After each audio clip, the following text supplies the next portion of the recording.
Hello guys, good morning all of you. जैसा कि आप जानते हैं, इस एंशिएंट हिस्ट्री की सीरीज़ में आप हमारा लेक्चर नंबर 9 है, जिसमें हम गुप्ता एम्पायर के अबाउट बात करेंगे। जिसमें फर्स्ट पार्ट में हमने कुछ उसकी बात कर ली है।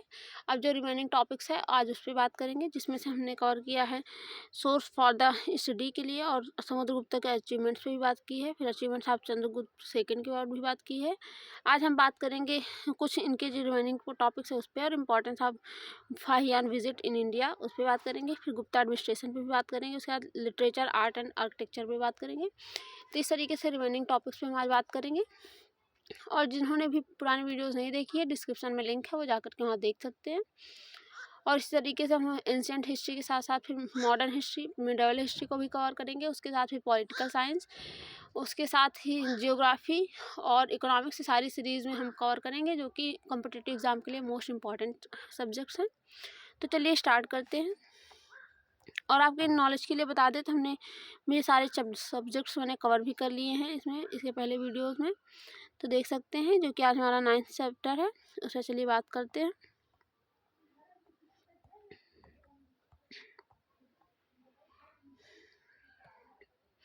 तो आज हम बात करेंगे अदर कॉन्क्वेस्ट, यानी चंद्रगुप्त सेकंड के अबाउट हम बात कर रहे थे। तो उन्होंने बहुत सारे युद्ध भी किए थे, क्योंकि हर राजा की इच्छा होती है अपने साम्राज्य को बढ़ाना, एक्सपांड करना। तो उसी तरीके से, इस तरीके से समुद्रगुप्त ने अपने राज्य को एक्सपांड किया। तो उसी तरीके से चंद्रगुप्त सेकंड के अबाउट हम बात करें तो चंद्रगुप्त ने डिफीट किया था इनमी चीफ्स इन वंग, यानी वंग की जो चीफ थे जो है वहाँ के दो, मतलब एक तरीके से दुश्मन होते हैं, जिससे हमें राज्य एक्सपांड करना होता है तो वो तो अपोज ही करता है, तो वो हमारे तरीके से दुश्मन हो जाते हैं। उसी तरीके से इन्होंने उनको जो है डिफीट किया। उसके आगे बात करें तो उन्होंने क्रॉस किया सिंध रिवर को और बैक्ट्रिया पे कब्जा कर लिया। नेक्स्ट वीडियो मैंने बैक्ट्रिया का इमेज भी दिखाया, जो कि वो अफगानिस्तान का करंट टाइम का जो अफगानिस्तान और इराक वाला रीजन है, वहाँ पर बैक्टीरिया आता है। मतलब उसका एक तरीके से कह सकते हैं एंशिएंट नेम बैक्टीरिया ही था। आगे हम बात करें तो Kushan ruling in this region were subdued by him, यानी उस रीजन में, जो कि कुषाण, आपको बताया भी था कि कुषाण उसी रीजन से आए भी थे। वहाँ कुषाण जो रूल करते थे उनको सबड्यूड कर दिया था इन्होंने, और अपने साम्राज्य को एक्सपांड किया। आगे हम बात करें तो west as far the western Malwa Gujarat Kathiawar, यानी काठियावाड़ गुजरात रीजन तक इन्होंने कब्जा कर लिया। थोड़ा सा हम नीचे चले तो बात करें कि extended beyond the Hindukush to the Bactria, यानी बैक्टीरिया और जो करंट का अगर देखा जाए तो अफगानिस्तान के अपर रीजन साइड भी, यानी कि अगर देखा जाए ऐसे इंडिया है तो इसके यहाँ पर हिंदुकुश माउंटेन है, ये पूरा रीजन इन्होंने कवर कर लिया था। और उसके बाद बात करें तो ईस्टर्न बंगाल एंड साउथ में, यानी कि अगर ईस्ट में देखा जाए तो ईस्टर्न बंगाल तक, यानी करंट का जो बांग्लादेश है वहाँ तक इन्होंने कब्जा कर लिया। और साउथ में नर्मदा रिवर, यानी मध्य प्रदेश के जो बॉर्डर पर नर्मदा रिवर बहती है वहाँ तक इन्होंने ऑक्यूपाइड किया। आगे हम बात करें, यानी कि नर्मदा जो नदी है इसको अपना बाउंड्री बना लिया साउथ और नॉर्दर्न इंडिया में। आगे हम बात करें फाहियान्स विजिट, यानी कि चंद्रगुप्त सेकंड के टाइम में फाहियान एक चाइनीज ट्रेवलर था जो कि इंडिया आया था। तो उसने बहुत सारा यानी एक्सप्लेन किया इनके अबाउट, इनके एडमिनिस्ट्रेशन के अबाउट, इनके साम्राज्य, इनका कहाँ कहाँ कैसे इन्होंने युद्ध किया था, उन सब चीज़ों पे बात करते हैं जो कि इन्होंने एक्सप्लेन किया था। और ये तो मेहरौली का पिलर है, जो कि आपको मैंने कल भी डिस्क्राइब किया था। और अगर आप करंट में भी ये लोकेटेड है, वहीं पर आप जाकर देख सकते हैं। कुतुब मीनार के रीजन में है, यानी कि यहाँ पर अलाई दरवाज़ा भी आपको मिलेगा, उसके साथ साथ कुतुब मीनार भी मिलेगा, यानी कई मॉन्यूमेंट्स बनाए हुए हैं जो कि आप जाकर वहाँ देख सकते हैं। तो मैं तो गई थी वहाँ पर, एक अच्छा इंटरेस्टिंग है, एक टूरिस्ट प्लेस भी है, यानी कि अब देखेंगे तो थोड़ा कुतुब मीनार भी इतना एंशिएंट है, वो अभी भी अलाइव है। उसके साथ साथ अलाई दरवाज़ा है, चार मीनार, सॉरी, तो ये पिलर भी है वहीं ग्राउंड में उसी के। और देख सकते हैं सारी ये जो पिलर ये टूटा हुआ है, बट अभी रिनोवेशन करके बनाया जा रहा है। बहुत सारे वहाँ देखने में आपको अच्छा लगेगा, थोड़ा सा बड़ा सा एक कैंपस है।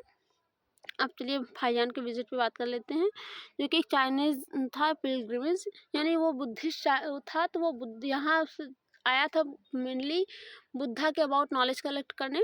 तो यानी चंद्रगुप्त सेकंड के टाइम में आया था, जो कि इंडिया में 9 ईयर तक था। और उसके साथ साथ उसने नालंदा यूनिवर्सिटी में पढ़ाई भी की थी 6 ईयर। तो इसने गुप्ता एम्पायर, यानी गुप्ता के एम्पायर में ही रह करके ना स्पेंड किया था 6 साल तक, तो अप्रॉक्सीमेटली यहीं पर था।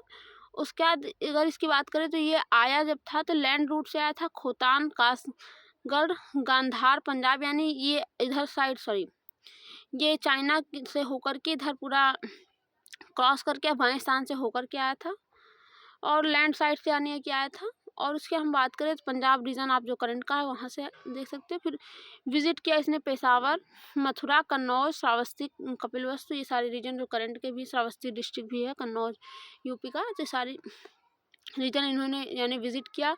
कुशीनगर, यानी जिसको कुशीनगर आज करंट टाइम का जो इलाहाबाद के पास है कुशीनगर डिस्ट्रिक्ट, वहाँ तक इन्होंने विजिट किया। उसका रीज़न था कि ये बुद्धिज़्म से बिलोंग करते थे, तो इनको बुद्धिज़्म में ही थोड़ा सा अट्रैक्शन होता है, डिफरेंस होता ही है ना जनरली, कि हम लोग भी जिस भी रिलीजन से बिलोंग करते हैं तो उस रिलीजन में थोड़ा सा हमारा अलग ही इंटेंस होता है, वहाँ जाना पसंद करते हैं, तो उसी तरीके से। तो आगे हम बात करें तो पाटलिपुत्र, काशी, बोध गया, अमंग अदर प्लेसेस, यानी सारे प्लेसेस जो कि इन्होंने विजिट किया था सारे बुद्धिज़्म से ही रिलेट करते थे। यानी जहाँ पर बुद्ध का बर्थ हुआ था, बुद्ध ने जहाँ पर नॉलेज गेन किया था, उसके साथ साथ जहाँ जहाँ बुद्ध ने अपना स्पीचेस दिया था, तो इस तरीके से जितने उनसे रिलेटेड प्लेसेस थे वहाँ पर इन्होंने विजिट किया था। आगे हम बात करें तो वो जो वापस जाते टाइम सिलोन और जावा से होकर के गया था। सिलोन यानी जो करंट का श्रीलंका है, वहाँ से रीजन से होकर के, जावा वाले रीजन से होकर के तो गया था। आगे हम थोड़ा सा बात करें तो main purpose of his visit see the land of Buddha, जो कि मैंने आपको पहले बताया कि बुद्धा से के लैंडर्स को देखना, यानी जहाँ से बिलोंग करते थे वो सारे रीजन को इनको देखना था। और सेकंड था कि इनको जो है, जो बुद्धा ने मैन्युस्क्रिप्ट थी बुद्धा के टाइम की, यानी बुद्धा के से रिलेटेड जो भी बुक्स लिखी गई थी उसको कलेक्ट करना। तो ये सारे इनका दो ही पर्पज़ था मेनली। और फिर ट्रेवलर्स है तो बहुत सारी नॉलेज इकट्ठा करते हैं और ले जाकर मतलब लिखते हैं बुक्स वगैरह, तो इन सब चीज़ों पर उन्होंने फोकस किया। तो चलिए हम आगे बात करते हैं। He stayed Pataliputra for 3 years studying Sanskrit and कॉपिंग Buddhist text.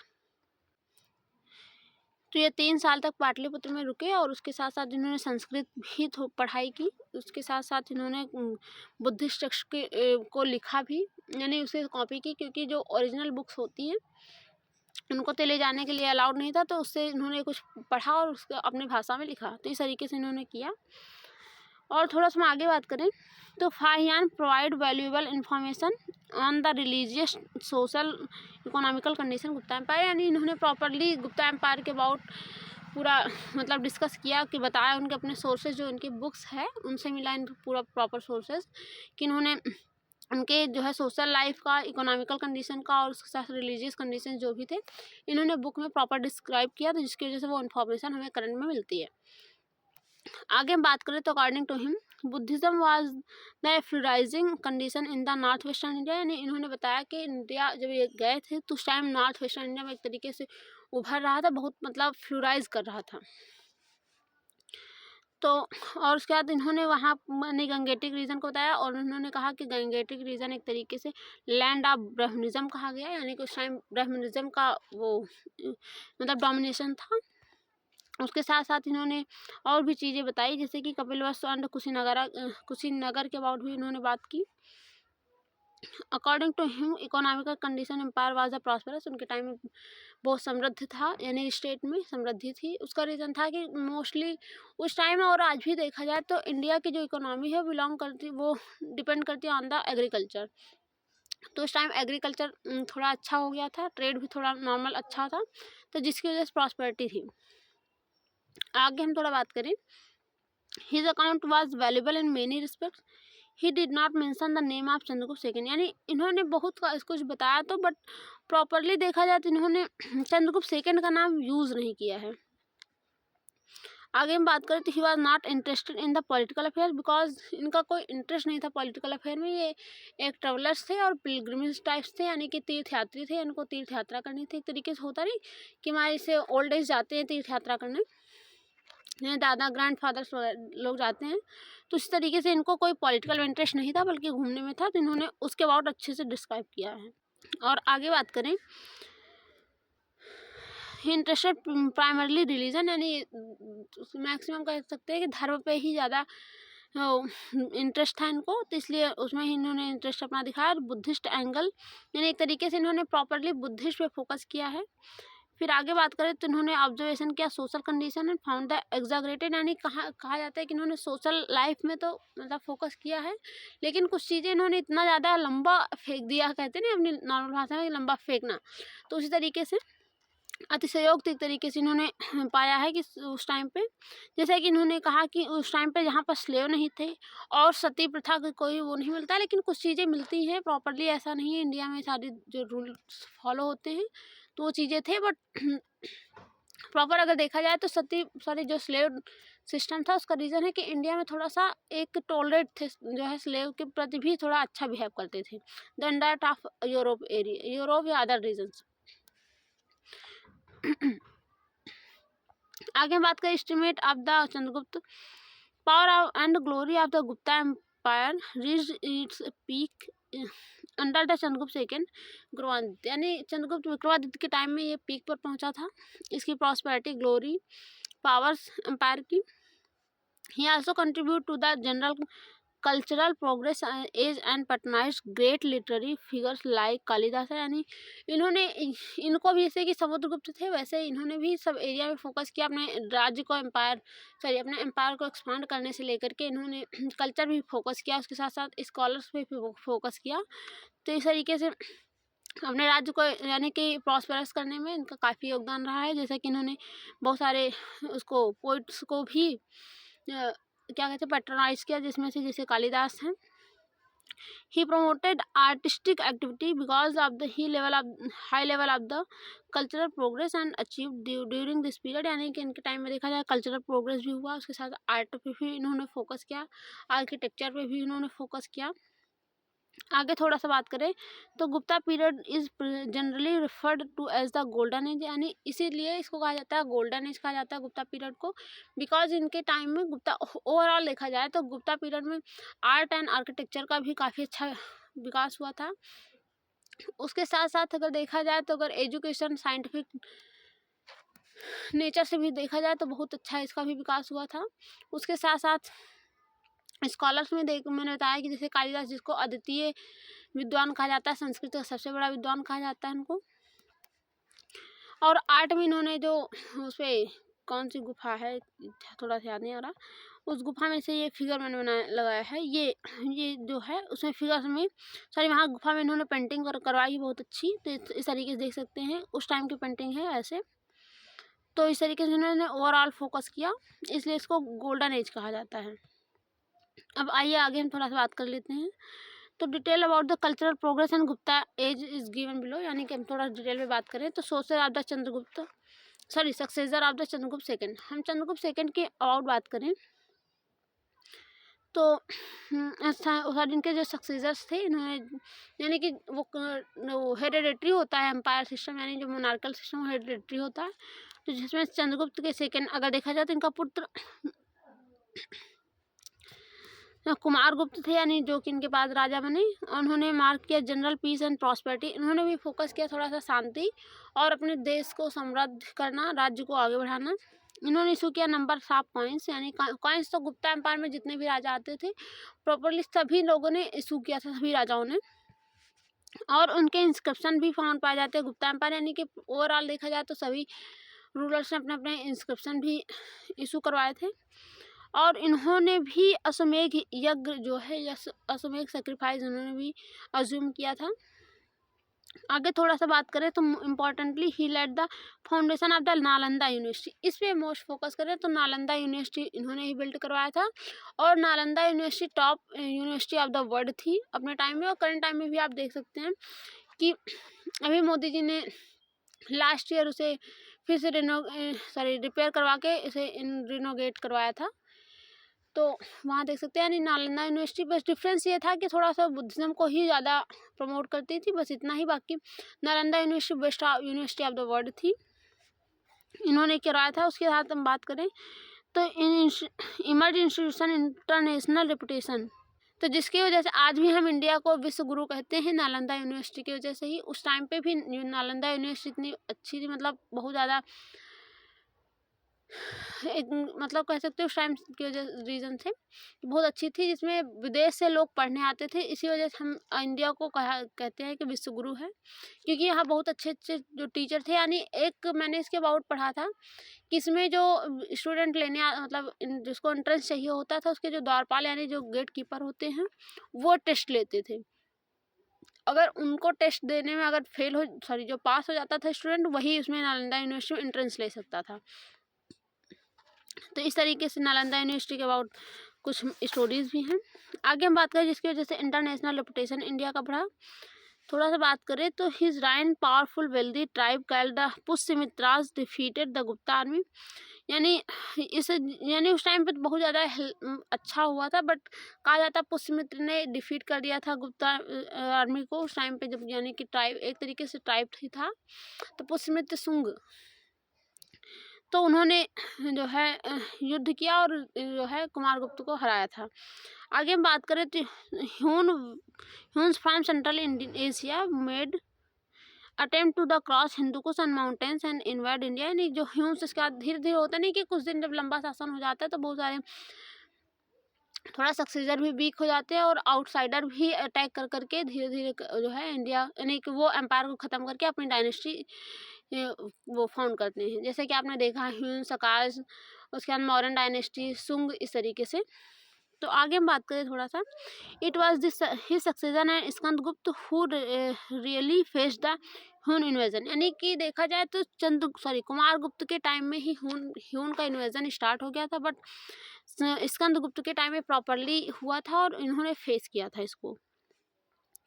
He fought successfully against the Huns and save the empire. यानी स्कंदगुप्त ने तो इसे सेव कर लिया था एम्पायर को और उनसे युद्ध करके, बट नेक्स्ट जनरेशन धीरे धीरे उनसे मतलब हार गई और अपने एम्पायर को उनको देना पड़ा। आगे हम बात करें तो great strain on the government resources. यानी जब युद्ध होता है तो बेसिकली वो तो रिसोर्सेज पे इफेक्ट पड़ता ही है। उसके आगे हम बात करें तो after Skandagupta's death many of his successor like Purugupta, Narasimhagupta, Budhagupta and Baladitya could not save the Gupta empire from the Huns. मैंने जैसे कि आपको बताया धीरे धीरे वो अटैक करते गए और फाइनली ये एम्पायर उन्हीं का हो गया। आगे हम बात करें तो Gupta power totally disappeared due to Hun invasion. यानी कि अगर देखा जाए तो ह्यून इन्वेजन की वजह से धीरे धीरे गुप्ता एम्पायर डिस्ट्रॉय हो गया। अब थोड़ा सा इनके एडमिनिस्ट्रेशन पे फोकस करते हैं, जो कि मोस्ट इंपॉर्टेंट है। पूछा जाने में सबसे ज़्यादा क्वेश्चन इसी से पूछे जाते हैं। According to inscriptions Gupta king assume title. यानी बहुत सारे लोग टाइटल्स लेते थे, यानी कि जब कुछ अच्छा करते थे, बेसिकली इसे अभी होता है ना कि हम घर में ही यानी कि किसी को बहादुर कहते हैं, मेरा बहादुर बेटा है ऐसा करके। तो इसी तरीके से राजा भी जब कोई बड़ा काम करते थे, कुछ अच्छा काम करते थे, एक टाइटल अज्यूम करते थे। तो उस टाइम राजा थे तो उनको कोई दूसरा नाम दे या ना दे, वो स्वयं ही रख लेते थे अपना नाम। तो जिसमें देखा जाए परम भट्टारिका, महाराजाधिराज, परमेश्वरा, सम्राट एंड चक्रवर्ती, इस तरीके से लोग टाइटल अज्यूम करते थे, यानी जो उस टाइम के राजा थे। आगे बात करें तो king was assisted in his administration by a council consisting of a chief minister, senapati and commander in chief of the army, other important officers. अगर एडमिनिस्ट्रेशन में देखा जाए तो बहुत सारे जो एडमिनिस्ट्रेशन में कौन कौन था, तो जिसमें चीफ मिनिस्टर होता था जिसको सीएम कहते हैं। आगे बात करें तो नीचे सेनापति, मतलब नीचे क्या सेनापति होता था जो कि प्रॉपर पूरे आर्मी या मिलिट्री को कंट्रोल करता था। उसके आगे हम बात करें जिसको कमांडर इन चीफ कहा जाता है। करंट में जैसे होता नहीं कि अब तो तीनों सेनाएं हमारे पास हैं, तो commander in chief, air chief marshal, मतलब एयर चीफ होता है, नेवी का चीफ होता है, मिलिट्री का चीफ होता है। तो इस तरीके से तो उस टाइम प्रॉपर एक ही सेना होती थी, यानी मिलिट्री ही होती थी, तो उसका कमांडर इन चीफ कहा जाता था आर्मी का। उसके बाद हम बात करें तो हाई ऑफिशियल्स कॉल्ड संत विग्रह was a mention in the Gupta inscription most probably minister for the foreign affair. यानी करंट फॉरेन अफेयर का जो मिनिस्टर था उसको संत विग्रह कहा जाता था। इसको आप थोड़ा सा याद रखेंगे, हाईलाइट कर दूँ फॉरेन अफेयर मिनिस्टर को। जैसे करंट का आप देखते हैं ना मिनिस्टर ऑफ फॉरेन अफेयर्स, तो उसी तरीके से यानी जिसको विदेश मंत्री कहते हैं। अब हम आगे थोड़ा सा बात करें तो the king maintained a close contact with the provincial administration through the class of official called Kumaramatyas and Ayuktas, यानी जो एक प्रोविंस का सेनापति होता था, मतलब वो एडमिनिस्ट्रेशन होता है, जैसे करंट का गवर्नर से कंपेयर कर सकते हैं, तो उसको कुमारकताज यानी कुमारा मत्याज या फिर अयुक्ताज यानी अयुक्ता भी कुछ उसमें मतलब एडमिनिस्ट्रेशन में कहा जाता था, तो वो थे। और उसके साथ कुमार अत्याज, उसे याद कर सकते हैं, कुमारा मत्याज, तो उनको कहा जाता था। और हम बात करें तो province in the Gupta empire were known as the bhuktis and provincial governor as uparikas, यानी अगर थोड़ा सा आपको डायग्राम बना के बताएं, ऐसे जैसे ये पूरा स्टेट है, इसमें जो प्रोविंसेस होती थी ये, तो इस प्रोविंस को भुक्ति कहा जाता था, और जो इसको मेंटेन करता था यानी जो यहाँ पर एडमिनिस्ट्रेशन करता था यानी जो रूल चलाता था, राजा के नीचे होता था, उसको हम कहते थे उपारिका। आगे बात करें तो they were mostly chosen from the among the prince, यानी मोस्टली वो अपने राजा मतलब अपने राजकुमारों को चूज करते थे, जैसे कि हमने आपको बताया था कि अशोक को उज्जैन का गवर्नर बनाया गया था, उस तरीके से। आगे हम बात करें तो bhuktis were the sub divided into vishayas or the district, यानी करंट का जो डिस्ट्रिक्ट होता है, जैसे कि एक पहले पूरा इंडिया है, इंडिया में 28 स्टेट्स को डिवाइड कर दिया गया, 28 स्टेट्स में डिस्ट्रिक्ट वाइज डिवाइड कर दिए गए हैं, जैसे कि इंडिया में यूपी में 75 डिस्ट्रिक्ट है, उस तरीके से डिस्ट्रिक्ट में डिवाइड कर दिया गया। अब डिस्ट्रिक्ट को विसाज यानी विस कहा जाता था, और उनके जो उसको एडमिनिस्ट्रेट करता था इसको विस को, उसको विसपति कहा जाता था।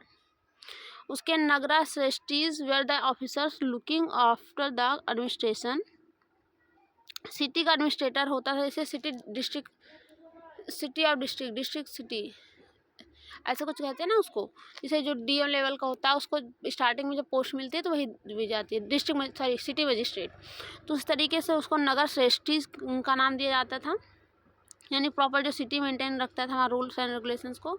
आगे हम बात करें तो the village in the district where the under the control of ग्रामिकाज, यानी विलेज उसके नीचे जो डिस्ट्रिक्ट में छोटे छोटे विलेज होते थे,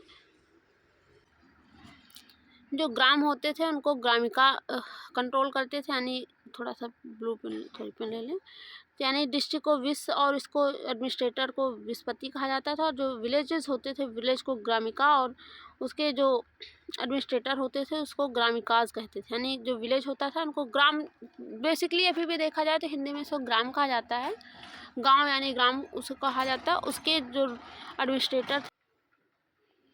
और हम आगे थोड़ा सा बात कर लें तो फाहियांस अकाउंट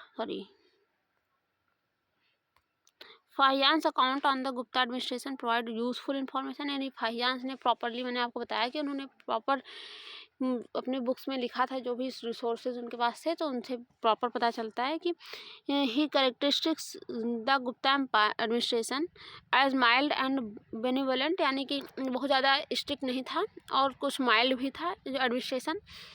उससे बात करते हैं तो there were no restriction on the people's movement and they enjoyed a large degree of the personal freedom, यानी कोई प्रॉपर स्ट्रिक्ट, इतना ज़्यादा स्ट्रिक्ट नहीं था जो है, उसमें सब लोग अपना मूवमेंट कर सकते थे, कोई बात है उसको कर सकते थे, फ्री ऑफ मतलब फ्रीडम था, उनको घूम सकते थे, इन सब चीज़ों पे अपना जो भी इकोनॉमिक सिस्टम है उसको प्रैक्टिस कर सकते थे। आगे हम बात करें there was no state interference in the individuals life, यानी प्रॉपर देखा जाए जैसे करंट टाइम में है कि डेमोक्रेसी में कोई भी पर्सन किसी दूसरे की पर्सनल लाइफ में कोई इंटरफेयर नहीं करता, उस तरीके से उस टाइम में भी था। तो पनिशमेंट्स वेयर नॉट सीवियर, यानी कि पनिशमेंट भी बहुत ज़्यादा सीवियर नहीं था। Administration was so efficient that roads were kept safe for the travellers, यानी कि उस टाइम रोड भी बहुत ज़्यादा ट्रेवलर्स के लिए सेफ थी, और चोर का कोई डर नहीं था उस टाइम। एक मैंने भी सुना है कि उस टाइम क्या था कि ऐसे वो मतलब एक औरत अपने सर पे मतलब बहुत सारे जो ज्वेलरीज होती उसको सर पे ले जा करके मतलब ले करके घूम सकती थी, इतना जो है चोरों का डर नहीं था, एक तरीके से कह सकते इतना ज़्यादा रूल्स एंड रेगुलेशंस मेंटेन था और लोगों के अंदर इतनी ज़्यादा इंटीग्रिटी ऑनेस्टी थी। आगे हम बात कर ले तो he mention that the people were generally prosperous and crimes were negligible, यानी इस तरीके से आप देख ही सकते हैं कि इसमें कोई क्राइम नहीं था, और आगे हम थोड़ा सा बात करें तो Fahien also appreciated the efficiency of the Gupta empire की, यानी गुप्ता एम्पायर की एफिशिएंसी पे बहुत ज़्यादा बात करते हैं, मतलब उसको एक तरीके अप्रिसिएट करते हैं, तारीफ करते हैं। और आगे बात करें तो Gupta administration as he was able to travel without any fear throughout the Gangetic valley. मैंने जैसे कि आपको बताया कि नदर्न इंडिया में प्रॉपरली घूम सकते थे विदाउट एनी फियर, तो इस तरीके से था। और लिबरल सिस्टम भी था पूरा, जैसे एज लाइक का मॉडर्न डायनेस्टी में था, तो उससे ज़्यादा ही था लिबरल जो है। अब सोशल लाइफ पे थोड़ा सा फोकस करते हैं। फिर Gupta period in India witnessed a series of the foreign invasion, यानी कि गुप्ता एम्पायर से पहले जो है, गुप्ता पीरियड से पहले बहुत ज़्यादा फॉरेन इन्वेजन भी हो रहे थे, उसका भी पता चलता है। बट आगे बात करें तो Indian society had given way to those foreigners who had become permanent resident here, यानी कि जो उस टाइम इन्वेस्टर थे वो आकर इंडिया में प्रॉपर बस चुके थे, यानी जो फॉरेन से इन्वेडिंग करते थे, यहाँ करके युद्ध करते थे, वो यहीं पर इंडिया में रुक गए थे। उसके आगे बात करें during the Gupta period the caste system become rigid, यानी थोड़ा सा कास्ट सिस्टम बढ़ गया था। यानी कि जैसे अगर बात करें थोड़ा सा तो ब्राह्मण, क्षत्रिय, वैश्य, शूद्रा, तो इस तरीके से 4 उसमें कैटेगरी में डिवाइड हो गया था। ब्राह्मण occupied the top ladder the society, मैंने जैसे कि आपको बताया टॉप यानी फर्स्ट पे ब्राह्मण है, यहाँ पर भी लिख सकते हैं। सेकेंड पे क्षत्रिय था, यानी कि क्षत्रिय में राजा आते थे और जो उनके जो सैनिक आते थे। वैश्य यानी कि जो करंट टाइम का बिजनेसमैन कह सकते थे, बनिया, तो उसको कहा जाता था।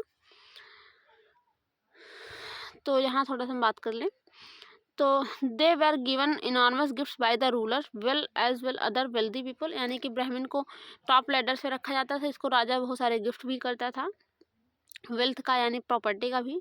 उसके साथ बात करें तो practice of the untouchability had slowly begun during this period, यानी अनटचेबिलिटी यानी दलित जिसको कहा जाता है, तो उनके टाइम में थोड़ा सा स्टार्ट हो गई थी, स्लो थी बट स्टार्टिंग थी। आगे हम बात करें तो फाहियान ने मेंशन किया है chandals were segregated from the society. Chandals यानी डिप्राइव्ड पीपल को कह सकते हैं, यानी कि जैसे कि करंट टाइम अगर देखा जाए तो एसटी जो कि जंगलों में रहते हैं तो उनको भी चांडाल कह सकते हैं, उनको भी यानी कोई ऐसी कल्चर जो उनका पर्सनल है वो जानते हैं, बट हम लोगों की तरह वो सिविलाइज्ड नहीं है, तो एक तरीके से उनको हम चांडाल कहते हैं। तो उसी तरीके से उनको चांडाल इन्होंने कहा, वो सोसाइटी से सेग्रीगेटेड थे, यानी कि जो निचली कास्ट से बिलोंग करते थे वो सोसाइटी से थोड़ा अलग रखे जाते थे। आगे बात करें तो their miserable condition was the elaborated the Chinese traveller, यानी उनकी मिजरेबल कंडीशन के बारे भी इन्होंने बात किया, यानी कि जो चांडाल, यानी कि जैसे अभी भी देखा जाए तो सोसाइटी में जो अनटचेबिलिटी है, बहुत लोगों को हम टच नहीं करते हैं, तो उनके भी लाइफ ऑफ डिग्निटी का राइट है, बट हम उनको ऐसा कोई वो नहीं देते हैं, तो जिससे उनको भी अपने आप को डिप्राइवेशन वाली फीलिंग आती है, तो एक मिजरेबल कंडीशन ही है, उसको इन्होंने भी एक्सप्लेन किया है।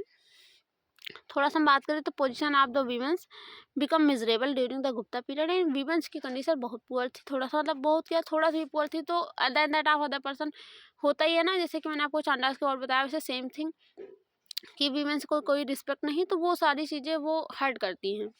आगे हम बात करें तो prohibit from the studying their religious text like Purana, यानी कि एक तरीके से डिस्क्रिमिनेशन ही हो रहा था, क्योंकि उनको पुराण से यानी कुछ रिलीजियस बुक्स थी जो उनको पढ़ने नहीं दिया जाता था, बेसिकली सभी को होता है उसी तरीके से।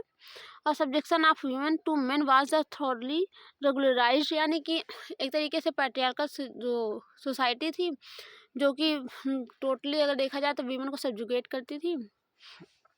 आगे हम बात करें तो insisted they should be protected and generously treated by the main, यानी मेन के द्वारा कनेक्ट कर सकते हैं करंट की सोसाइटी से, अगर वीमेंस थोड़ा सा वो है तो उसको सप्रेस करता है मेन पूरी तरीके से, आप देख सकते हैं। यानी कि अब तो थोड़ा सोसाइटी में कम भी हो गया, पहले की मेन की जो कंडीशंस थे आप देख सकते हैं, उनको राइट नहीं था स्टडी के लिए, उनको बाहर जाना अलाउड नहीं था, तो ये सारी चीज़ें तो मेन के द्वारा ही ट्रीट की जाती थी, यानी मेन ही उसको कहीं ले जाना होता ले आना होता, तो सारी चीज़ें पहले के टाइम में ज़्यादा, अब तो थोड़ा सा वीमेन भी फ्री हो गई हैं, घूमती हैं वहाँ, तो सारी चीज़ें उनको फ्रीडम है, पहले इतना नहीं था, तो उस तरीके से आप रिलेट कर सकते हैं, उस टाइम में भी सेम कंडीशंस थी।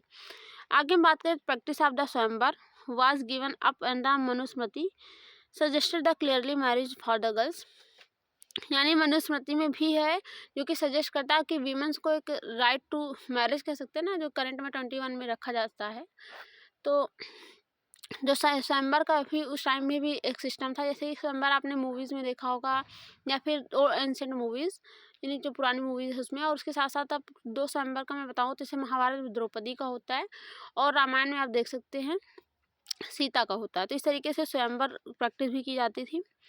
आगे हम बात करें तो in the sphere of the religion Brahmanism reigned supreme during the Gupta period. और उसके बाद फिर ब्रह्मनिज्म यानी ब्राह्मण का तो थोड़ा सा रोल ज़्यादा ही था, सुप्रीम था उनके टाइम में। उसके आगे हम बात करें तो 2 ब्रांचेस वैष्णविज्म एंड शैविज्म, यानी कि ब्राह्मण को देखा जाए तो 2 उसमें ब्रांच में डिवाइड थे। शैविज्म यानी शिव को जो मानने वाले थे, यानी कि शैविज्म यानी शिव को मानते थे, और वैष्णविज्म जो विष्णु को मानते थे। तो इस तरीके से 2 ब्रांचेस में डिवाइड था ब्रह्मनिज्म। तो Gupta kingdom as the Vaishnavites, यानी कि गुप्ता किंग को देखा जाए तो वो वैष्णव को मतलब फॉलो करते थे। दे परफॉर्म द अश्वमेध सेक्रीफाइसेस, जैसे कि मैंने आपको बताया कि ये लोग अश्वमेध यज्ञ करते थे। उसके आगे हम बात करते हैं worship of the image and celebration of the religious festival with tolerate elaborate rituals with those 2 religions popular, यानी कि वो लोग हिंदू की मतलब जो रिलीजन होता था, फेस्टिवल होता था, उसको बहुत अच्छे से सेलिब्रेट करते थे। करंट टाइम में भी जैसा देखते हैं आप। और उसके साथ साथ जैसे स्टैचू की पूजा होती है वो भी करते थे। अब आगे थोड़ा सा बात करें तो religious literature like Puranas was the compose during the period, यानी उनके टाइम में जो पुराण से जैसे कि 18 पुराण हम कहते हैं ना, तो वो इनके टाइम में लिखी गई। आगे हम थोड़ा सा बात करें तो progress of the Brahmanism led by the neglect of the Buddhism and Jainism, यानी उनके टाइम में बुद्धिज्म और जैनिज्म का इतना ज़्यादा फ्लोराइज नहीं दिखता। उसका रीज़न ये था कि ब्राह्मणिज्म का बहुत ज़्यादा मतलब इन्फ्लुएंस था, यानी ब्राह्मणिज्म को लोग फॉलो करते थे। तो इसकी वजह से बुद्धिज्म और जैनिज्म का प्रभाव थोड़ा सा मतलब डिक्लाइन होते हुए मिलता है। आगे हम थोड़ा सा बात करें तो फाहियान ने भी बताया कि decline of the Buddhism in Gangetic valley, यानी गंगेटिक वैली में देखा जाए तो करंट में नॉर्थ इंडिया में थोड़ा सा बुद्धिज्म का ऐसे भी प्रभाव कम है। तो उसका उस टाइम में भी फाहियान ने भी बताया कि बुद्धिज्म का जो रिलीजन यानी गंगेटिक वैली, यानी करंट टाइम का यूपी देख सकते हैं, बिहार देख सकते हैं, तो वहाँ पे बुद्धिज्म का थोड़ा सा डिक्लाइन मिलता है। और बुद्धिस्ट स्कॉलर थे वासुबंधु, जो कि समुद्रगुप्त ने पैट्रोनाइज किया था। आगे हम बात करें तो in western and southern India Jainism flourished, यानी सदर्न इंडिया और थोड़ा सा वेस्टर्न में देख सकते हैं कि इधर थोड़ा सा महाराष्ट्र गुजरात वाला रीजन, और सदर्न इंडिया पे यानी प्रॉपर मध्य प्रदेश के नीचे वाला रीजन, वहाँ पर जैनिज्म फ्लोराइज हो रहा था। आगे हम बात करें तो great Jain council was held Vallabhi during the period and Jain canon of the Shvetambaras was written, यानी उस टाइम पे भी जैन की एक बुद्धिस्ट काउंसिल जैन की काउंसिल हुई थी जो कि वल्लभी में हुई थी। तो थोड़ा सा फ्लोराइजन उसका दिखता है। अब थोड़ा सा इसके आर्ट एंड कल्चर पे बात कर लेते हैं। तो the Gupta period witnessed a tremendous progress in the field of art, science and literature. On account of this it has been called golden age, यानी अगर देखा जाए तो प्रॉपरली आर्ट एंड कल्चर के प्रोग्रेस को ही गोल्डन एज कहा गया है, golden era of Gupta period, यानी गुप्ता पीरियड को गोल्डन इरा कहा गया है। तो जिसकी वजह से क्योंकि इन्होंने बहुत अच्छा मतलब फोकस किया था इस पर, साइंस पे, लिटरेचर पे, उसके साथ साथ जो है उस आर्ट पे, आर्किटेक्चर पे। तो वहाँ बात करें तो few scholars were call the period of the renaissance, यानी इसको पुनर्जागरण का काल भी कहा जाता, मतलब कहते हैं कुछ स्कॉलर्स इसको। आगे हम बात करें तो should be remembered that was no dark period before the Gupta rule, यानी गुप्ता पीरियड एक तरीके से अंधेरे का नहीं, मतलब उजाले का युग इरा कहा जाता है। Therefore the cultural progress, उसका रीज़न था कि कल्चरल प्रोग्रेस यानी कि सभी धर्मों को यानी टॉलरेट थे प्रॉपरली, बट जैसे होता नहीं कुछ टाइम में कुछ जो है धर्म होते हैं ज़्यादा डोमिनेटेड होते हैं, तो उस तरीके से कल्चरल प्रोग्रेस भी दिखाई देता है। इसके साथ साथ कल the culmination of the Indian intellectual activities, यानी कि जो इंटेलेक्चुअल एक्टिविटीज़ भी दिखाई देती है, यानी कि जैसे आर्ट एंड कल्चर का भी थोड़ा सा उद्भव दिखाई देता है। उसके साथ साथ जैसे कि वार्षिक का है कल्चर का, यानी कि जिसमें देख सकते हैं कि उस टाइम मंदिर का जो बनना स्टार्ट हुआ था, मतलब प्रॉपर मंदिर का, तो उसी टाइम से जैसे कि ये देख सकते हैं झांसी का टेम्पल है देवगढ़ में, तो उस टाइम से प्रॉपर फर्स्ट मंदिर है, यानी फर्स्ट स्टेप है जो कि टेम्पल का बनना स्टार्ट हुआ था उस टाइम से। देवगढ़ डिस्ट्रिक्ट यानी झांसी के देवगढ़ एरिया में है, जो भी देवगढ़ वहाँ का एरिया हो। उसके आगे हम बात करें तो आर्ट एंड कल्चर पे, आर्ट एंड आर्किटेक्चर पे। Historically Indian art and architecture Gupta period occupies important place, यानी कि मैंने जैसे आपको बताया भी कि उस टाइम से बहुत ज़्यादा इन्फ्लुएंस हुआ था, यानी कि अगर आर्किटेक्चर का स्टार्टिंग वहीं से देखी जाती है, जैसे कि आप मंदिर में देख सकते हैं। नागरा एंड द्रविड़ा स्टाइल आप art evolve during this period, यानी उस पीरियड में नगरा स्टाइल और द्रविड़ा स्टाइल की पेंटिंग आर्किटेक्चर स्टार्ट हुआ। नगरा स्टाइल के जो टेम्पल्स होती हैं वो नॉर्दर्न इंडिया में बनी, और जो सदर्न इंडिया में बनी उनको द्रविड़ स्टाइल कहा गया, द्रविड़। तो जैसे थोड़ा सा आप देखेंगे नॉर्थ इंडिया साउथ इंडिया के टेम्पल्स में थोड़ा सा डिफरेंस होता है, कुछ चीज़ें तो सेम होती हैं, कुछ चीज़ें सेम नहीं होती हैं, तो वो द्रविड़ स्टाइल में बनाया हुआ है, यानी जो साउथ इंडिया के टेम्पल्स हैं, और नॉर्थ इंडिया के टेम्पल्स थोड़े वो नगर स्टाइल में होती, नागर, और उसी से मिलकर के एक नया स्टाइल बना, एक नया ओरिजिन हुआ था, मिक्सिंग था, यानी कुछ चीज़ें इसमें से दोनों में से कॉमन थी, कुछ चीज़ें डिफरेंस थी, वो याद नहीं आ रहा थोड़ा सा, तो वो जो कि सेंट्रल इंडिया में बनाया जाता है। और इस पे आगे हम बात करें तो most of the architecture of this period had been lost due to foreign invasion, यानी बहुत सारे उस टाइम पे जो आर्किटेक्चर्स बनाए हुए थे बहुत ज़्यादा उसके साथ भी फॉरेन इन्वेजन्स हो रहे थे, तो उसकी वजह से लॉस्ट हो गए। तो जो रिमेनिंग पार्ट है उस पर हम बात करें तो केव ऑफ पेंटिंग्स, इसका और उसके साथ जो कि हमें पेंटिंग के साथ भी, यानी केव्स जो बनाई गई थी, यानी केव्स होता था क्या कि जैसे पत्थरों से काट करके गुफाएं बनाई गई, उसमें पेंटिंग्स की गई, डेकोरेट किया गया, तो वो सारी चीज़ें भी उस टाइम हुई। तो ग्रैंडुअर ऑफ द गुप्ता आर्ट, यानी जो कि गुप्ता आर्ट की जो है प्रॉस्पेरिटी को दिखाती है। आगे हम थोड़ा सा बात करें तो the temple of the Deogarh near Jhansi, यानी जैसे कि आपको बताया ये टेम्पल भी है, तो टेम्पल एट गढ़वाज नियर द इलाहाबाद, यानी और दूसरी टेम्पल है वो जो कि इलाहाबाद में है गुप्ता आर्ट की। आगे हम बात करें तो no influence of the Gandhara style, यानी ये लोग गांधारा स्टाइल से इन्फ्लुएंस नहीं हुए, इन्होंने अपना प्रॉपरली अपना ही जो स्टाइल थी उसको फॉलो किया। आगे हम बात करें तो beautiful statue of the standing Buddha at Mathura reveals a little Greek style, यानी ग्रीक स्टाइल थोड़ा सा जो मथुरा स्टाइल इन्होंने ज़्यादा फॉलो किया, उसमें थोड़ा सा कहीं कहीं ग्रीक स्टाइल भी दिखती है। आगे थोड़ा सा बात करें तो Buddha statue at Sarnath and unique piece of Gupta period, यानी बुद्धा की स्टैचू भी मिली है जो कि सारनाथ में वो गुप्ता आर्ट की है दिखाई देती है। और उसके बाद हम बात करें तो भीतरी monolith pillar of the Skanda Gupta is also remarkable, यानी कि भीतरी में जो स्कंद गुप्त का वो पिलर है वो भी मतलब मोनोलिथ एक सिंगल पत्थर से बनाया हुआ है, वो भी काफ़ी इन्फ्लुएंस हुए हैं। आगे हम थोड़ा सा बात कर लेते हैं मेटलर्जी पे, यानी कि जो धातु से ये सारी चीज़ें तो पत्थरों से बनाई गई थी, अब थोड़ा धातु से बनी चीज़ों की बात कर लेते हैं। तो वंडरफुल प्रोग्रेस हुआ था उस टाइम में भी, उससे craftsman were the efficient in the art of the casting metal statue of the pillar, यानी कि उस टाइम पिलर भी बनाए गए, जैसे कि आपको दिखाया मैंने चंद्रगुप्त सेकंड या चंद्रगुप्त फर्स्ट का जो पिलर है मेहरौली में है वो लोहे का बना हुआ है, और उसके साथ साथ बहुत सारे अदर मतलब स्टैचूज़ भी बनाए गए हैं। तो statue of Buddha originally found in the Sultanganj now kept at the Birmingham museum, यानी बर्मिंघम म्यूजियम में रखा हुआ है। ये जो बुद्धा की स्टैचू है उसे यानी कि बहुत ज़्यादा अच्छी बनाई गई है लोहे से। आगे हम बात करें यानी मेटलर्जी, यानी मेटल से बनाई गई है। और आगे बात करते हैं 7.5 feet height nearly 8 ton weight, यानी अगर उस जो बर्मिंघम म्यूजियम में बुद्धा की स्टैचू रखी गई है उसकी हाइट तो कम लगभग 7.5 फीट है, उसका वेट जो है इतना मतलब मेटल इतना सॉलिड मेटल उसमें मतलब लगाया गया है जिसकी वजह से उसका वेट लगभग 1 टन के अबाउट है।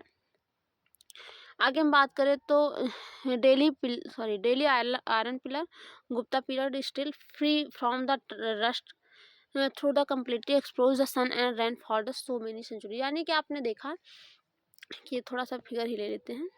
तो ये पिलर जो कि बिल्कुल रस्ट फ्री है, जो कि इतने दिन से धूप और छाया भी देख रहा है, बट अगर देखा जाए तो इसमें बिल्कुल भी रस्ट नहीं लगा है, ये करंट का भी वैसे का वैसे ही बना हुआ है। तो इस तरीके से इसकी प्रॉस्पेरिटी की बात करते हैं। आगे हम थोड़ा सा बात करें तो पेंटिंग्स पे थोड़ा सा बात कर लेते हैं। तो पेंटिंग गुप्ता एम्पायर की बाघ की पेंटिंग है जो कि वहाँ ग्वालियर के पास है, उसमें बनाई गई। आप देख सकते हैं कितनी सुंदर पेंटिंग बनी हुई है। इसमें बहुत सारी लड़कियों यानी कि उस टाइम की जो भी हों तो उनके अबाउट दिखाया गया है। Mural paintings of the Ajanta mostly illustrate the life of the Buddha as depicted the Jataka story, यानी कि म्यूरल पेंटिंग वहाँ पर पाई गई है यानी अजंता की गुफाओं में। यानी अजंता की गुफाएं तो वैसे भी अजंता और एलोवेरा कहा जाता है, वो दोनों गुफाएं पेंटिंग के लिए ही बहुत ज़्यादा फेमस हैं। तो जिसमें जातका स्टोरी यानी बुद्धा के चलते फिरते जीवन की स्टोरी बताई मतलब बनाया गया है, जिसमें कभी बुद्धा ज्ञान प्राप्त कर रहे हैं, कहाँ स्पीच दे रहे हैं, ये सारी चीज़ें पेंटिंग के थ्रू स्टोरी समझाई गई। इसको जातक स्टोरी कहा जाता है पेंटिंग्स की। तो अब म्यूरल पेंटिंग्स की बात करें तो वो सारी पहले दीवार को जो वॉल होती है उसको पहले से थोड़ा सा पत्थर उस काट काट के प्लेन करते हैं, उसके बाद उसे भूसी चिपकाते हैं, उसके बाद उसमें कलर करके पेंटिंग करते हैं। तो इस तरीके से इसको म्यूरल पेंटिंग कहा जाता है। आगे हम थोड़ा सा बात कर लें तो उनके समुद्रगुप्त ने बहुत सारे कॉइन्स भी इशू किए थे, गोल्ड कॉइन्स मैंने बताया जो कि 8 टाइप्स के, जो कि ये फिगर में मैंने दिखाया भी आपको।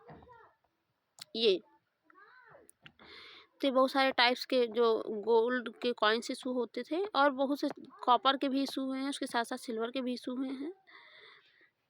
आगे हम बात करें तो light on the achievements of their marvellous king, यानी जो किंग की प्रॉस्पेरिटी उनके जो मार्वलसनेस है उसको दिखाता है। ये सारी उनके आर्ट एंड कल्चर का growth. Figures inscribe the illustrative of the skill and greatness of the Gupta numismatic art, यानी न्यूमिस्मेटिक आर्ट मतलब जो सिक्कों को बनाया जाता था उसको भी दिखाता है। यानी आपको सिक्कों में दिखाया कि कितना सुंदर उसमें वो चंद्रगुप्त मौर्य जैसे कि आप फिगर में देख सकते हैं बीड़ा लेकर बैठे हुए हैं, कितना सुंदर बनाया गया है। तो ये उनके न्यूमिस्मेटिक आर्ट को दिखाता है, कितनी सफाई से बनाया गया है। आगे हम थोड़ा बात कर लें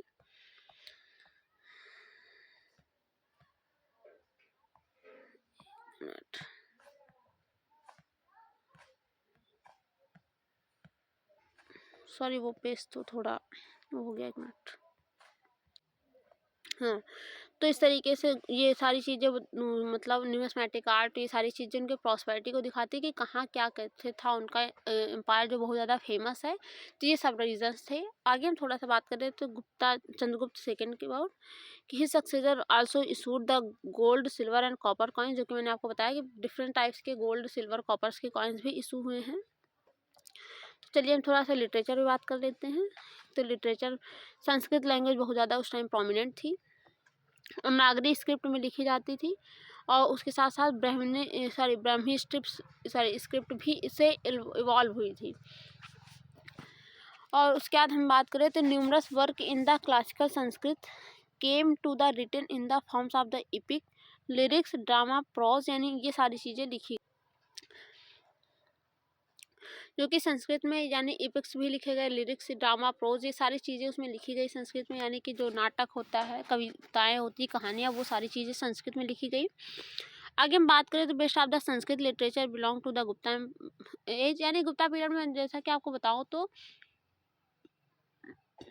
कालिदास को अद्वितीय विद्वान माना जाता है ऑफ द वर्ल्ड, जैसे कि उसमें कहा जाता है कि Shakespeare of the India, Kalidas को एक टाइटल भी दिया गया है शेक्सपियर ऑफ द इंडिया, यानी कि जैसे शेक्सपियर को इंग्लिश का फादर माना जाता है उसी तरीके से कालिदास को संस्कृत का फादर माना जाता है। थोड़ा सा आपको ये बता दें कि जो फॉरेनर से यानी कि जो वो ब्रिटिश इंग्लिश मैन थे उन लोगों ने हिस्ट्री लिखी और उन्होंने अपने नाम के अपने यहाँ के स्कॉलर्स के बेस पे यहाँ के स्कॉलर्स का कंपैरिजन किया, जो कि इन लोग का टाइम पीरियड बहुत डिफरेंस है इंडिया के, उसमें बहुत ज़्यादा गैप भी है इंडिया के स्कॉलर से, पर इन्होंने दिया है। तो उस तरीके से हम बात करते हैं वहीं पर। आगे हम थोड़ा सा बात करें तो himself at the great poet Samudragupta patronise the number of the scholars, यानी समुद्रगुप्त ने बहुत सारे स्कॉलर्स को पैट्रोनाइज किया, जिसमें से हरिसेन थे जिन्होंने इलाहाबाद का जो पिलर है उसको लिखा, जिसको प्रयाग प्रशस्ति कहा जाता है। यानी जिसको समुद्रगुप्त के अबाउट इन्होंने इलाहाबाद में इंस्क्रिप्शन जो अशोका का है उसमें इन्होंने अपना रिटन मतलब लिखा है समुद्रगुप्त के अबाउट। उसी में आप देखेंगे तो उसमें जहांगीर के अबाउट भी उसी इंस्क्रिप्शन में लिखा गया है। आगे हम बात करते हैं court of the Chandragupta second was adorned by the celebrated navaratnas, यानी चंद्रगुप्त सेकंड के टाइम में नवरत्न भी थे, जैसे कि आपने सुना होगा अकबर के पीरियड में थे जैसे कि अकबर के कोर्ट में भी 9 रत्न थे, उसी तरीके अबुल फैज़ी और ये तानसेन, अकबीरबल, ये सारे इस तरीके से, तो उसी तरीके से इनके भी उसमें 9 रत्न थे, जिसमें से Kalidas remain the foremost among them, यानी जिसमें से कालिदास भी थे। His masterpiece was the Sanskrit drama Shakuntala, यानी अगर देखा जाए तो आपको बताया जैसे कि संस्कृत का मतलब विद्वान कहा जाता है, तो यूनिक जो थे तो उन्होंने एक शकुंतला संस्कृत में ड्रामा लिखा है। शकुंतला और भरत की आपने स्टोरी सुनी होगी, दुष्यंत की और शकुंतला की स्टोरी, तो वो शकुंतला जो ड्रामा है इन्होंने लिखा था। आगे हम बात करें तो 100 best of book the world, यानी कि अगर शकुंतला जो ड्रामा है वो वर्ल्ड की जो सबसे अच्छी किताबें हैं 100 किताबों में से एक है, ये शकुंतला का ड्रामा जो कि बहुत ज़्यादा फेमस है। आगे हम बात करें तो he wrote 2 other plays, Malavika Agnimitram and Vikramorvasiyam. इस तरीके से इन्होंने 2 बुक्स और भी लिखी हैं। मतलब बुक्स तो इन्होंने बहुत सारी लिखी है, कुछ फेमस होती है, कुछ ज़्यादा पॉपुलर हो जाती है, तो इस तरीके से ये बुक्स थी। और आगे हम थोड़ा सा बात करें तो his 2 well known as the epics है रघुवंशा एंड कुमार संभव, और उसके बाद रुस्तुम्हारा एंड मेघदूता। इस तरीके से जो बहुत सारी बुक्स और थे, आप थोड़ा सा याद कर सकते हैं, क्योंकि कंपटीशन एग्जाम में बहुत ज़्यादा पूछा भी जाता है किसकी बुक्स हैं, मैच ऑफ द फॉलोइंग में आ जाता है, तो उसमें अब थोड़ा सा हम बात कर ले विशाख दत्त की, यानी ये तो कालिदास के अबाउट हमने बात की, उन्हीं के टाइम पीरियड के स्कॉलर थे विशाख दत्त। तो Vishakhadatta celebrated under the period, यानी कि इनको भी एक अन्य इम्पॉर्टेंट वो माना जाता है स्कॉलर। तो इन्होंने कुछ बुक्स लिखी हैं, जिसमें में मुद्राक्षा यानी बहुत ज़्यादा पॉपुलर बुक है, देवी चंद्रगुप्तम इनकी बहुत फेमस बुक है, जो कि ड्रामा है यानी नाटक है उस टाइम का। आगे हम बात करें तो शूद्र का एक अदर पोइट थे इम्पोर्टेंट, उनकी बुक है Mricchakatika, rich in humour of the pathos, इसके बहुत बात करती है। उसके बाद भैरवी, आपने भारवी कवि का नाम सुना होगा, इन्होंने एक बुक लिखी थी किराता अर्जुनीय। ये सारी बुक्स का और उनके स्कॉलर्स का आपको याद रखना है, क्योंकि वन लाइनर उसमें पूछा जाता है कॉम्पिटिटिव एग्जाम में, और वैसे भी कई एग्जाम्स में पूछा जा चुका है, तो वहाँ पर आप इसको इम्पोर्टेंट याद रखिएगा।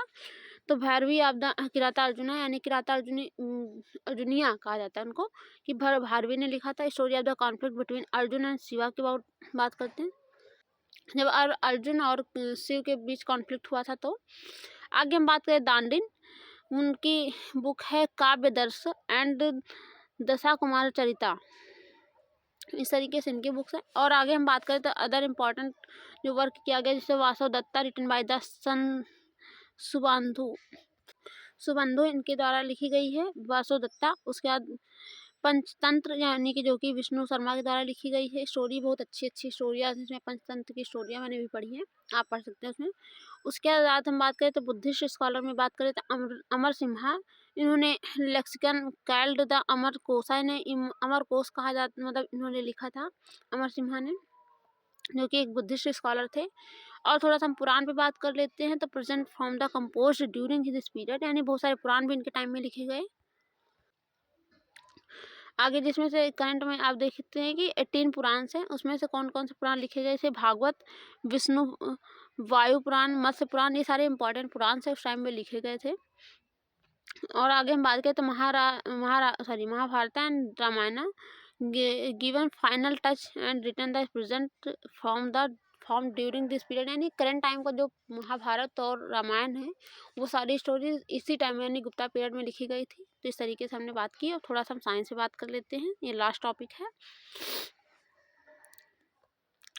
तो Gupta period witnessed a brilliant activity in the sphere of the mathematics and astronomy, astrology, medicine, यानी कि उस टाइम पे साइंस का भी काफ़ी फ्लूइडाइजेशन हुआ था, जिसमें मैथमेटिक्स यानी मैथ्स का देखा जाए वो, उसके बाद एस्ट्रोनॉमी, एस्ट्रोलॉजी, मेडिसिन, इन सब भी पर भी फोकस किया गया। तो जैसे कि आर्यभट्ट आप जानते हैं, इन्होंने जीरो की खोज की थी, और इन्होंने ही बताया था कि इंडिया जो मतलब अर्थ है अपने पोल पे राउंड करती है, सर्कल करती रिवोल्यूशन करती है। और उसके बाद रोटेशन और रिवोल्यूशन के अबाउट इन्होंने फर्स्ट टाइम बताया था। ये मैथमेटिशियन भी थे, एस्ट्रोनॉमर भी थे। ही रोड द बुक आर्यभट्टिया, यानी इनकी बुक जो आर्यभट्टिया बहुत ज़्यादा इंपॉर्टेंट यानी बहुत ज़्यादा फेमस बुक है। उसके आगे हम बात करें तो 499 में आप इसे थोड़ा सा याद कर सकते हैं, एग्जाम में पूछा जाता है। उसके बाद अगर देखें कि यूपीएससी या यूपीपीसीएस की मेंस की जो आंसर राइटिंग होती है उसमें लिखेंगे तो थोड़ा आपको इन्फ्लुएंसिबल आता है, उसको आपको कुछ मार्क्स एक्स्ट्रा दिलाता है। आगे हम बात करें तो it deals with mathematics and astronomy, यानी इन्होंने दो सब्जेक्ट्स को पकड़ा, एक एस्ट्रोनॉमी यानी कि जिसको हम फिजिकल जियोग्राफी कहते हैं, और मैथमेटिक्स यानी मैथ्स है ही, उसको इन्होंने डील किया। उसके बाद बात करें तो explain scientifically the occurrence of the solar and lunar Eclipse, यानी इन्होंने चंद्र ग्रहण और सूर्य ग्रहण के भी अबाउट बताया, साइंटिफिकली प्रूफ किया कैसे होता है। आगे बात करें तो Aryabhata was the first to declare that earth was the spherical in shape and rotate on its own axis, यानी जैसा कि मैंने बताया कि अर्थ अपने एक्सिस पे रोटेट करती है और उसके साथ साथ ये जो है इसका स्फेरिकल शेप है, थोड़ा सा ऐसे है, सॉरी अर्थ ऐसे है तो इसको बताते हैं, यानी गोल शेप है इसका। तो इस तरीके से इन्होंने बताया फर्स्ट टाइम, जो कि बाद में साइंटिस्ट अलग अलग साइंटिस्ट ने अपना अपना नाम बता दिया, यानी कि ये चीज़ें पुरानों में हमें मिलती हैं, यानी अपने इंडिया की जो प्रॉस्पेरिटी दिखाता है। आगे हम बात करें तो these views were rejected by the later astronomers like Varahamihira and Brahmagupta, यानी ब्रह्मगुप्त वारामिहिर इन जैसे एस्ट्रोनॉमर्स ने इसे रिजेक्ट भी किया कि ऐसा नहीं है, बट प्रॉपरली आज का देखें तो करंट टाइम में ये रियल है और ये प्रूवन है।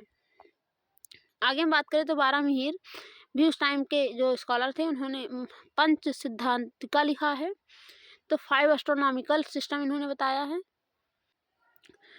आगे हम बात करें तो ही also great authority on the astrology, यानी एस्ट्रोलॉजी के अबाउट इन्होंने बताया। उसके बाद हम बात करें तो हिज वर्क, उनकी जो अदर बुक्स थी Brihat Samhita, a great work of the Sanskrit literature पे इन्होंने लिखा है। उसके बाद वो डील करती है variety of the subject like astronomy पे, एस्ट्रोलॉजी पे, जियोग्राफी पे, architecture, weather, animals, marriage and women's, इन सब चीज़ों पे भी ये जो बुक है वो इन सबको डील करती है।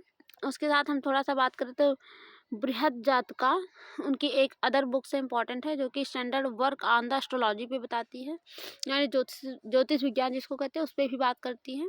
तो इस तरीके से इनके टाइम में बुक्स थी, यानी आपको दिखा रहे हैं कि कितना यानी हमारा इंडिया पहले से कितना प्रॉस्परस था।